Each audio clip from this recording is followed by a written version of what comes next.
Esse ano, gente, eu completo 10 anos de dança. Então, foi aí que eu reuni tudo o que de mais importante eu li e escrevi nesses 10 anos de dança, nesse livro chamado Dança Transpessoal. E gravei um curso online de dança cigana transpessoal. E agora, a partir desse lançamento, eu também farei retiros e workshops de dança transpessoal. Esse livro, ele reúne histórias de pessoas que, assim como eu, tiveram cura através da dança e também de autores que embasam por que a dança pode curar. É essa a minha pesquisa. Porque eu sei que ela cura, mas quem me explica o que ela faz? É aí que entra a psicologia transpessoal. Ela nasceu em 1967, junto com os movimentos a favor do potencial humano. O prefixo trans significa ir além, atravessar. O quê? O pessoal, ir além do que você conhece sobre si mesmo. Ir além do seu eu pessoal para você expandir a sua consciência. Porque se a gente fica no nosso ego, sempre respondendo às perguntas da vida da mesma maneira, a nossa vida fica limitada. Então, a psicologia transpessoal, ela convida a arte para fazer parte da terapêutica. Porque, através da arte, o que acontece? Você expande a sua consciência. E é a partir daí que a magia começa. É a partir do momento que nós expandimos para além daquilo que nós sabemos, que nós ganhamos cura e saúde na nossa vida. A dança, ela é uma viagem interior profunda. Quantas vezes você para observar como está o relaxamento dos seus ombros? A gente vive assim e nem percebe, né? Então, o nosso corpo ele vai se enrijecendo de forma que, quando a gente vê, nós estamos doentes. Então, a dança é uma forma que você tem para tirar um raio-x diário de como vai o seu corpo. O Wilhelm Reich, ele falava que o corpo ele é o inconsciente visível. Então, o corpo ele é um raio-x de como vai o seu universo interior. Em sânscrito, a palavra corpo significa embrião. Em grego, a palavra corpo significa semente. Aristóteles falava que o corpo era a envoltura da alma. Platão dizia que o corpo era o lugar de passagem do espírito. Então, observa que o corpo é o templo da tua alma. Ele falava que assim, existiam as necessidades do corpo separadas das necessidades da alma. E o que aconteceu quando Descartes ele postulou isso? A gente começou uma ciência moderna, aonde corpo e mente estão dissociados. Vocês já viram que o ser humano fala assim, né? Não, porque a natureza, a gente não faz parte da natureza. Então, nós estamos passando por uma era dos especialistas. Você vai no cardiologista, ele manda você ir para o psiquiatra, que manda para você ir para o... Não é assim? Porque o conceito de saúde está fragmentado. É aí que começa a morar a doença em nós. Porque nós perdemos a totalidade. Que eu sou um ser biopsicossocial e espiritual. Eu não sou só matéria. A gente que trabalha com dança consegue perceber que poucas pessoas, no início, conseguem sentir prazer com o seu próprio corpo.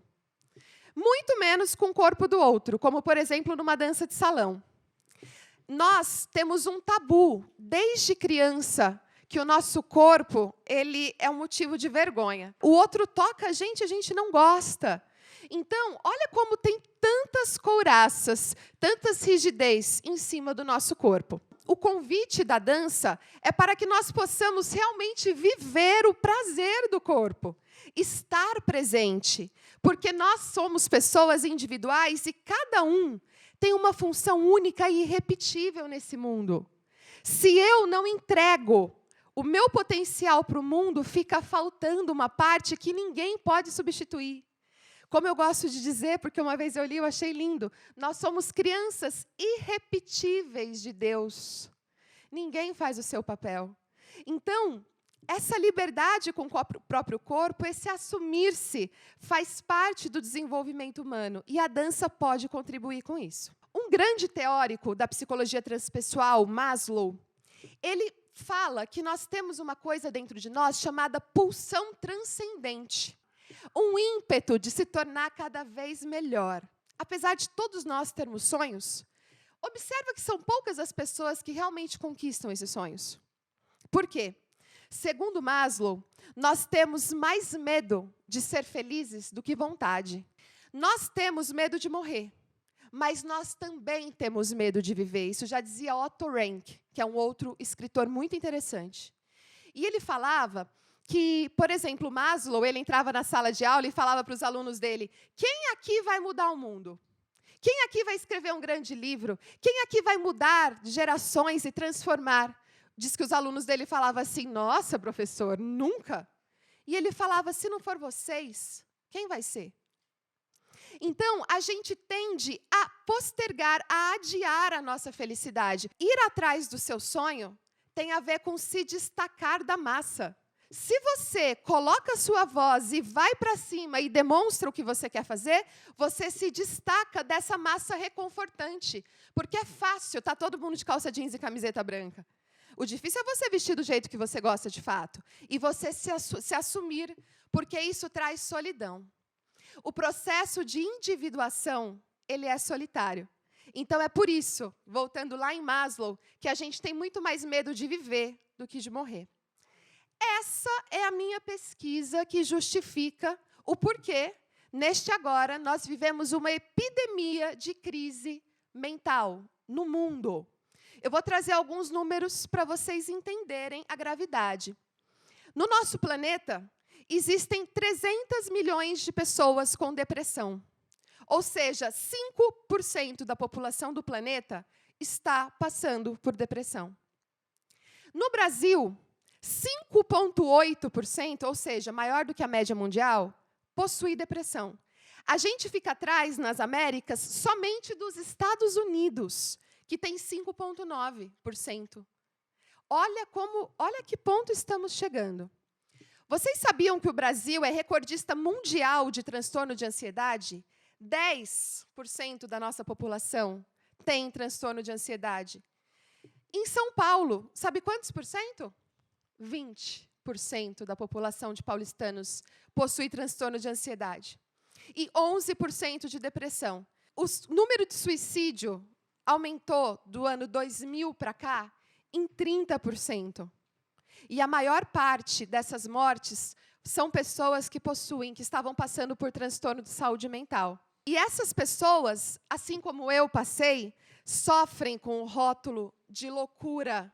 Ninguém entende que a depressão, o transtorno bipolar, a psicose é um estado de consciência diferente do que é tido como normal. O que acontece? A pessoa que está passando por esses transtornos, ela está com os sentidos super aflorados, captando as realidades dos outros. Você engloba a realidade familiar, você engloba a realidade social, você não consegue se separar do outro. E olha que interessante, Joseph Campbell, que é um outro autor fantástico, ele falava que a diferença entre o louco e o xamã, o sábio, o grande mestre iluminado, é só uma. O mestre iluminado, ele se joga no mar e consegue voltar sozinho. A pessoa que está passando por transtornos de natureza de saúde mental, ela não tem estrutura para retornar dos seus devaneios e da sua crise. Então, a crise é sagrada, minha gente. A crise é bendita. Então, eu dou graças. E esse ano eu comemoro 10 anos da minha crise. Eu tenho um vídeo na internet que é muito assistido, eu dou graças por isso. Esse ano eu estou comemorando 3 milhões de views, gente. Olha que legal, é muita gente, eu fico muito feliz. A estruturação espaço-temporal. Essa unidade funcional, ela tem a ver com a nossa capacidade de locomoção e de velocidade pelo espaço. Então, assim, direita, esquerda, cima, baixo, distância, é essa unidade funcional que me dá essa consciência. Quando nós não temos a estruturação espaço-temporal desenvolvida, quando lá em criancinha eu não aprendi direita e esquerda, e eu era uma dessa, que não sabia direita e esquerda, o que acontece, gente? Você põe lá o Waze, o que vai acontecer? Você não vai chegar em lugar nenhum, você não sabe se locomover. Você vai precisar de um Waze, você vai precisar de um copiloto, você vai precisar de alguém que te diga o que você tem que fazer. Você vai ficar dependente da ordem. Você não vai ter liberdade. Você não tem liberdade se você não sabe onde você está. Eu estou falando de localização, mas eu estou falando de vida. Então, a dança ajuda você a saber o seu lugar, aonde você está e para onde você quer ir. Como que você vai falar de meta, de realização de sonhos, se você não sabe nem onde você está? Mais uma unidade funcional muito interessante é a noção do corpo. É um conjunto de recursos internos que percebem a relação entre o eu interno, então, sentidos ligados a percepção de calor, a percepção de prazer, associado com táteis e visuais. Então, assim, nessa relação eu e o mundo, eu descubro quem eu sou, né? Então, assim, Carla, abre as pernas na largura do quadril. Gente, quem dá aula de dança sabe que isso acontece. Meu quadril não é desse tamanho, porque eu não tenho noção de quem eu sou. Aí, nessa troca com o outro, o que acontece? Eu não tenho noção de mim. Eu não consigo trocar afeto. Os meus conceitos estão equivocados. Nós desenvolvemos capacidades como expansão de consciência através da concentração. Eu me concentro tanto para dançar um forró, tanto, que eu expando. E eu vou para além de mim. E mesmo sem o cavalheiro falar nada, eu estou adivinhando o que ele está pensando. Na hora que ele vai fazer isso, eu já estou, porque eu estou com ele. E eu estou englobando a música, ó, o Dominguinho sou eu, ó. O Dominguinho sou eu. Esse pandeiro sou eu, tudo sou eu. Esse salão, ó, eu sei que tem gente aqui atrás de mim, então eu vou diminuir minha perna, aqui o tamanho. Imagina isso na sua reunião de trabalho, gente. Imagina isso na sua vida. Essa capacidade de perceber o outro, que a dança de salão trouxe para mim. É a dança cigana, amor puro e eterno. Gente, o povo cigano, eles existem, tá? Não é lenda, tá? É uma etnia. São pessoas que têm a cultura nômade, né? Então, eles têm essa coisa da liberdade, do não pertencer a um lugar só, porque o mundo é a pátria deles. Então, essa dança... Quem aqui dança cigana? Ergue o braço assim. Faz um coração, quem dança cigana, assim, ó. Observe o seguinte, o centro da cultura cigana é a família. É o clã, é o grupo, é o coletivo. Não é o ego, não é o meu umbigo, é o todo. A cigana, ela desde pequena, dança para a família.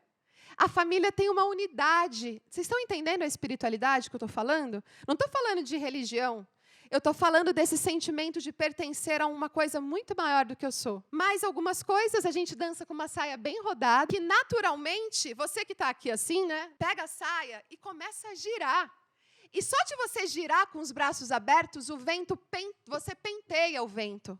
O vento entra em você e você se conecta com aquilo que você nunca parou para pensar. Então, saia cigana. Outra coisa, percussões no corpo. Fazer som, gente, significa colocar a sua voz para fora. E, com isso, a gente tem coragem de falar aquilo que está entalado, mesmo que não sejam palavras, que sejam sons. Então, quem se matricula comigo agora? É um universo riquíssimo. Vocês devem perceber o amor que eu sinto nisso. E eu poderia ficar falando por horas aqui. E eu chamo esse trabalho de dança transpessoal por quê? Porque através dessa dança intencionada, a cura, com isso eu vou ter ganhos na minha vida. É essa a intenção da dança transpessoal. Eu quero uma salva de palmas para todos que estiveram dentro desse processo.